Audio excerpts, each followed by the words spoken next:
Hello and welcome to another Daily Dose of English.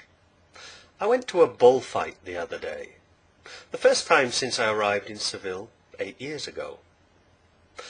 I was invited to go by a friend and saw it as an opportunity to witness firsthand one of the most famous traditions of Spain.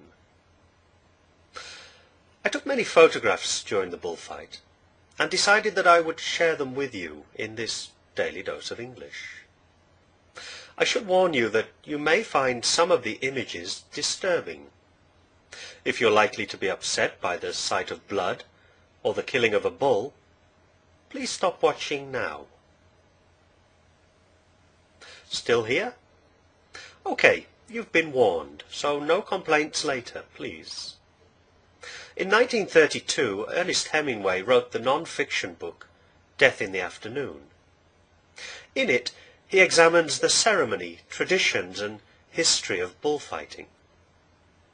Of the controversy even then surrounding bullfighting, he wrote, "Anything capable of arousing passion in its favour will surely raise as much passion against it." We arrived at the bullring around 6 in the evening.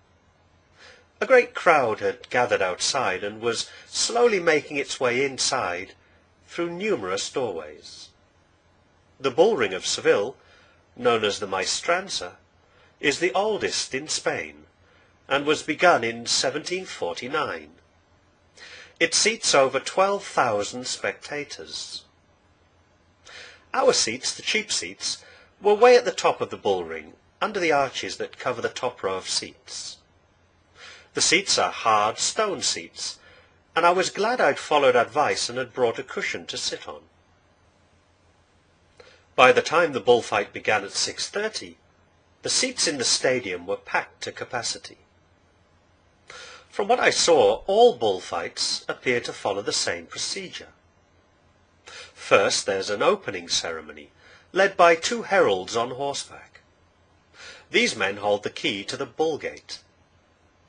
A president is in charge of the bullfight and ensures that the strict rules of tradition and ceremony are followed correctly. Behind the heralds come the bullfighters. In each bullfight there are 3 main bullfighters. These wear costumes embroidered in gold. The 3 main bullfighters each have 3 assistant bullfighters who wear silver embroidered costumes. These teams of 4 bullfighters each have 2 lancers on horseback. Their horses are heavily armoured to protect them from the bull's horns during the second stage of the bullfight. The opening parade presents the teams of bullfighters to the president. It reminded me of the "We who are about to die salute you, Caesar" bit you see in old gladiator films. At the back of the parade come 2 teams of mules, whose job will be to remove the dead bull from the ring. The president gives permission for the bullfight to begin. The heralds hand the keys to the men at the bull gate and leave the arena. The bullfighters prepare their cloaks and get ready for stage 1 of the first 3-stage fight. The senior bullfighter and his team face the first bull. In this case, the bullfighter was Julian Lopez, known as El Juli, who would face the first bull. Bullfighting bulls are bred by breeders who try to breed aggressive, brave and powerful bulls.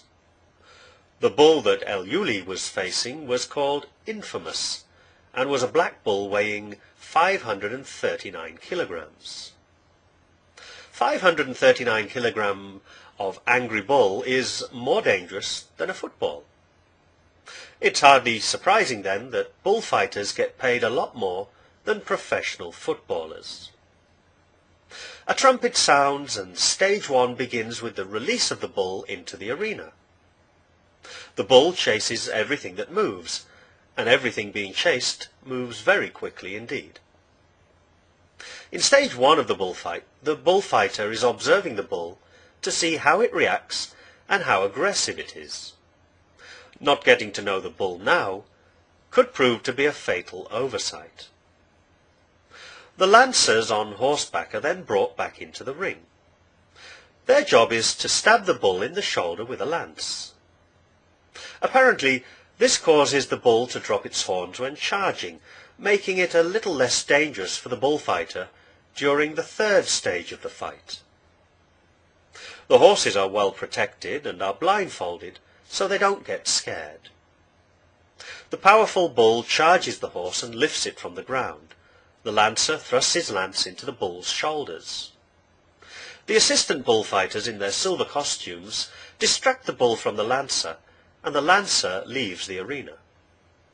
Wounded and bleeding, the bull has grown wary and more focused. The trumpet sounds again to announce the second stage.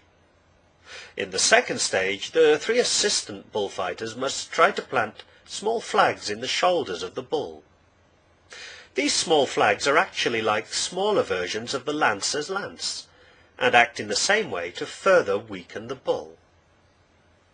After the 3 assistant bullfighters have stabbed their flags into the bull, the trumpet again sounds and the third and final stage of the bullfight begins. This is the fight between the main bullfighter, dressed in his gold outfit, and the injured bull. Now the bullfighter carries a red cape and a sword. The fight lasts for several minutes until the bull is exhausted enough for the bullfighter to kill it. Many people think that the red of the bullfighter's cape attracts the bull. Evidence suggests that bulls are colourblind. They charge at the biggest thing they see rather than the colour. The red is really to stop the blood of the bull showing too clearly. Even injured, the bull is a formidable animal, well capable of killing any man reckless enough to face it. Bullfighters are badly injured or even killed every year. After managing to stay alive, the bullfighter changes his sword for the sharp killing sword. He positions himself in front of the bull and thrusts the sword into the animal's back. He's aiming to pierce the bull's heart. This final thrust must be done with skill and accuracy. Sometimes the bullfighter misses his mark and has to try again until he's successful. Once the bullfighter has thrust his sword into the bull's heart, the 3 assistant bullfighters surround the animal until it collapses from loss of blood. From what I saw, it takes a couple of minutes for the bull to fall to the ground from loss of blood. When the animal does fall, one of the assistant bullfighters steps forward with a small dagger. He stabs the bull through the spine, just behind the head, finally killing it. The bull dead, the mules are brought in and a chain is wrapped around the bull's horns.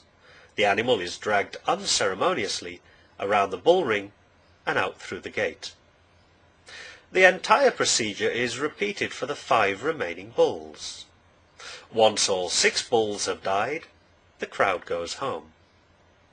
It took around 2 hours to kill the 6 bulls, and each individual bullfight lasted around 20 minutes.